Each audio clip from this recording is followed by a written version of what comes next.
So the Indiana Fever go down to the Aces, and I got to say, I am not liking what I'm seeing.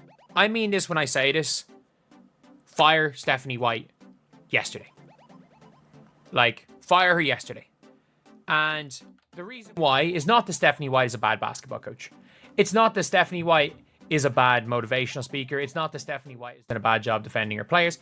It's not any of that.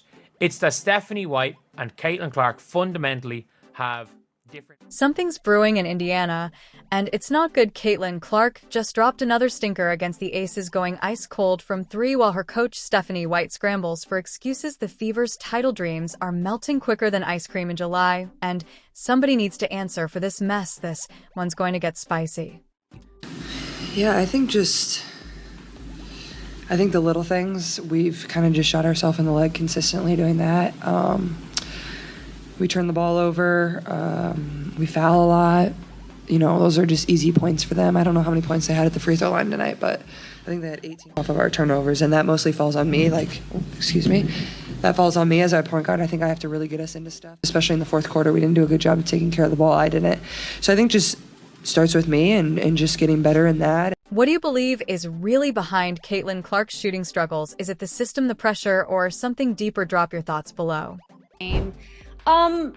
I have to say, I saw the same type of energy from Caitlin Clark that I have been seeing from her, or actually maybe just from the last game, but I saw her definitely having in the last game, and that was kind of a little deflated, kind of under baseline energy levels. She wasn't really talking to anybody on the court. She wasn't showing much emotion, and this is, that is where Caitlin Clark shows all of her emotion. Well, here we are again, folks. Another day, another disappointing performance from what was supposed to be Indiana's championship squad. The Fever just got served a reality check by the Las Vegas Aces, losing 89-81 in what can only be described as a masterclass in how to blow a lead and crush your fans' hopes simultaneously.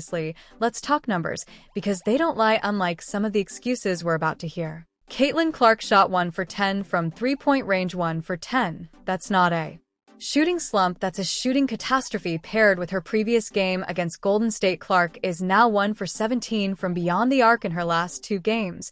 If that doesn't scream warning bells, I don't know what does. Aren't as good, and obviously it's frustrating. You want them to go in, and even tonight I felt like there was a few that felt really good off my hand and it just didn't go down. And even the mid-range jump shot to start the fourth quarter and the three to start the fourth quarter, they both felt good off my hand. So it's just frustrating. Where it becomes intriguing after this embarrassing display, Stephanie White decided to play the blame game, and surprise, surprise, she's pointing fingers everywhere. But at herself. I think the biggest problem is what we as a staff have to do to get her better looks, higher quality looks. White stated after the game, "Oh really? Because last time I checked you, the coach, Stephanie, it's literally your responsibility to get your star player excellent looks." Biggest thing is what we have to do as a staff to get her better looks, higher quality looks. Every game plan is going to be to make her score inside the three-point line, right? And the different ways that they're going to do that: physicality, coverage, showing bodies, all the different things. And we have to do a better job of getting her higher quality looks. White started her deflection tour by saying every opponent's game strategy is going to be to make her score inside the three-point line, right? And the different ways they're going to accomplish that: physicality, coverage, displaying bodies, all the different things. Congratulations, coach. You've just learned that opposing teams genuinely want to defend their greatest player. Revolutionary stuff. Right there, the audacity doesn't stop there. White then had the nerve to say, "I'm not worried about Caitlin's shot. Caitlin's shot is going to be just fine. The things I'm worried about is our 18 turnovers for 28 Aces points." Oh, so now turnovers are the problem, not the fact that your franchise guy looks confused in your system. Great coaching. Deflection 101. Let's break down what really happened in Vegas, because this wasn't just a loss, this was a systematic breakdown of everything the Fever were supposed to represent this season. The game was tied 69-69 in the fourth quarter when the Aces outscored Indiana 9-2 to go up. For good, that's not bad luck, that's poor performance when it matters most. Now, that energy from Caitlin Clark is very different. It feels like everybody on this team, I don't know, Dawn Bonner's been in her head. I think that it's showing that Caitlin Clark is in her head, and she's 23 years old, and she has the weight of the success of the WNBA on her shoulders. And, the Connecticut Sun game was very intense, so we can't assume that it didn't exactly have an effect effect on her, but there is definitely something going on. I know she's also been coughing a lot, like for a while actually. So again, all I would be saying are assumptions here, but the energy level that Caitlin Clark is exuding is a little worrisome. I mean, it could just be she lost 2 games in a row and she seems pretty... Caitlin Clark managed to put up respectable-looking numbers on paper, 19 points and 11 assists. But anyone who watched the game could see she was struggling. She shot 7 of 20 from the field and had 8 turnovers. Those aren't the numbers of a player who's comfortable in her system or confident in her role. Meanwhile, A'ja Wilson did what elite players do when facing struggling teams. She took over. Wilson scored 24 points and was one of 5 aces in double figures. This is what separates contenders from pretenders. When the pressure is on, real champions step up. The Fever unfortunately stepped backward, but let's talk about the elephant in the room. The motion offense that Stephanie White insists on running the system is about as effective for Caitlin Clark as a chocolate teapot. Clark thrives in transition in pick and roll situations, and when she has the freedom to create instead, White has her running around screens like she's auditioning for a community theater production of Basketball the Musical. The most frustrating part, this is Clark's second year in the league, not her rookie season. She should be building on last year's foundation, not looking like she's learning basketball for the first time. The improvement curve should be steep and upward, not this roller coaster of mediocrity we're witnessing. And let's address the health concerns, because they're real and they're affecting Clark's game. The quad injury that kept her out for several games earlier this season seems to have lingering effects. You can see it in her movement. She's not exploding to the rim like she used to, and her shot mechanics look off when a shooter's foundation isn't stable. Moment came when a question was directed at Caitlin Clark about the Connecticut incident, and Stephanie White intercepted it, saying she would handle the officiating questions. That's either a coach protecting her player or a coach who doesn't trust her player to handle media responsibilities. Either way, it's not a great look. Here's what really gets under my skin: the wasted potential. This Fever team was meant to be different. They made bold moves in the off-season, bringing in players with championship experience. Dana Bonner's absence due to personal issues has certainly hurt, but that's where depth and coaching are supposed to matter. Bonner has missed 4 consecutive games, and the team's attack has looked completely lost without her veteran presence. The most frustrating part about Stephanie White's post-game comments is the complete lack of accountability. She's quick to point out what the staff needs to do better, but where's the acknowledgement that maybe, just maybe, the system itself is flawed? When your best player is shooting 1 for 17 from 3 over 2 games, you don't just need better looks, you need a better system. What exactly constitutes those improved looks? White keeps mentioning, because from where I'm sitting, Clark is getting plenty of open threes. The problem isn't the quality of the shots, it's the rhythm and confidence. When you're constantly moving without purpose and emotion, offense, you never get into a shooting rhythm. The contrast with other elite guards around the league is stark. When you watch players like A'ja Wilson or Breanna Stewart, they know exactly where they're getting their shots, and when they have defined roles within systems that maximize their strengths. Clark, meanwhile, seems like she's playing a different sport half the time. What's particularly worrying is how this affects the rest of the team. Aaliyah Boston had a solid game with 26 points, including 18 in the first half, but even she can't carry this offense when the primary facilitator is struggling. The supporting cast is doing their part, but they need their floor general to be confident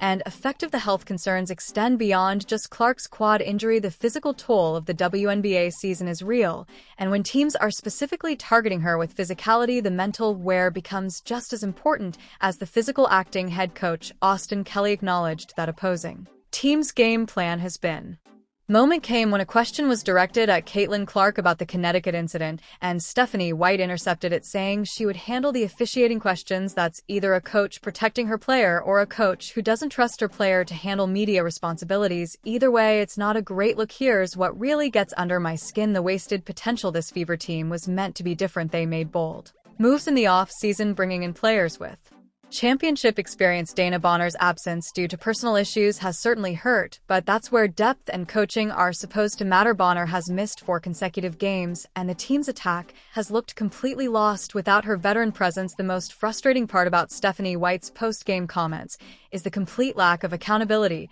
She's quick to point out what the staff needs to do better, but where's the acknowledgement that maybe, just maybe, the System itself is flawed. When your best player is shooting 1 for 17 from 3 over 2 games, you don't just need better looks, you need a better system. What exactly constitutes those improved looks? White keeps mentioning. Because from where I'm sitting, Clark is getting plenty of open threes. The problem isn't the quality of the shots, it's the rhythm and confidence when you're constantly moving without purpose and emotion. Offense, you never get into a shooting rhythm.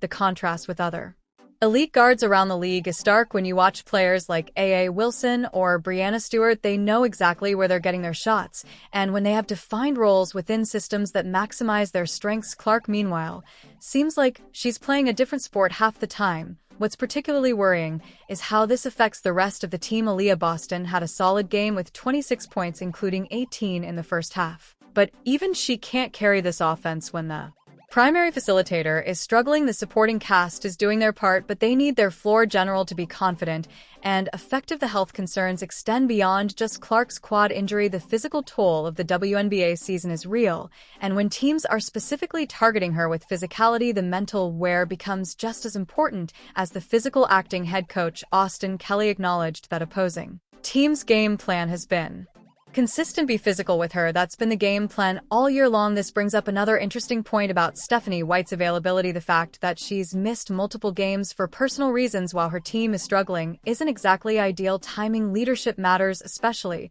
when your star player is going through a rough patch. You can't coach through adversity if you're not even there. The motion offense might work for some teams, but it's clearly not working for this version of the Indiana Fever. When you have a player of Clark's caliber, you build around her unique skills, not force her into a generic system that any point guard could run. It's basketball malpractice to waste this level of talent on conservative schemes. Let's be real about what we're viewing here. This isn't just about one terrible shooting night or even 2 bad shooting nights. This is about a fundamental mismatch between player and system. Clark's greatest strengths, her court vision, her ability to create off the dribble, her range, are being tamed by an offense that prioritizes ball movement over individual brilliance. The timing of these issues couldn't be worse. The WNBA season is short, and every game matters for playoff positioning. The Fever can't afford to waste games while their coach works out how to employ their best player efficiently. Championship windows don't remain open forever, and this one is starting to creak. What makes this even more irritating is that we've seen flashes of what this team can be. They absolutely smashed Chicago in their opening with Clark recording a triple-double. They pushed the defending champion Liberty to the wire. The talent is obviously there, but the consistency and system integration are nowhere to be found. Stephanie White is teaching like she's frightened to fail rather than coaching to win. When you have generational talent like Caitlin Clark, you don't play it safe with vanilla offensive systems. You push the envelope, you take calculated risks, and you optimize what makes your team special. Instead, we're getting basketball's equivalent of elevator music. The bench production has been uneven, and that falls on coaching too. When your rotation guys don't know their roles, or when they'll get meaningful minutes, it generates doubt throughout the entire roster. Chemistry isn't just about the starters, it's about having a cohesive squad that understands how all the parts fit together. Clark's assist numbers are still solid, which tells you she's trying to make the system work, but assists don't mean much if the attacking flow is choppy and erratic. Outstanding point guards produce easy baskets for teammates while still being able to take over when needed. Right now, Clark looks more like a facilitator in a system that doesn't facilitate anything. The physical beating Clark has taken this season can't be ignored either. Every team knows that roughing her up is an effective strategy, and the officials haven't been consistent in protecting her. When your star player is getting hit in the face and shoved to the ground without adequate protection from the refs, it affects confidence and shot selection. Here's the ugly truth: if this continues, we're looking at a wasted season for a team that was supposed to contend for a championship. The margin for error in the WNBA is razor tiny, and the Fever are burning up their cushion faster than a bad lottery ticket. The clock is ticking on this season, and changes need to happen now, whether that's adjusting the offensive system, managing Clark's health better, or simply admitting that the current approach isn't working. Something has to give, because right now the Indiana Fever are trending toward disappointment rather than championship contention, and that's completely unacceptable given the talent on this roster. The Fever's championship window is closing faster than a drive-through at closing time. Something's got to give in Indiana, whether it's the system, the coaching, or just accepting reality. What do you think needs to change? First, press the like button if you think Stephanie White has to step up her game, and subscribe for more brutally honest basketball analysis.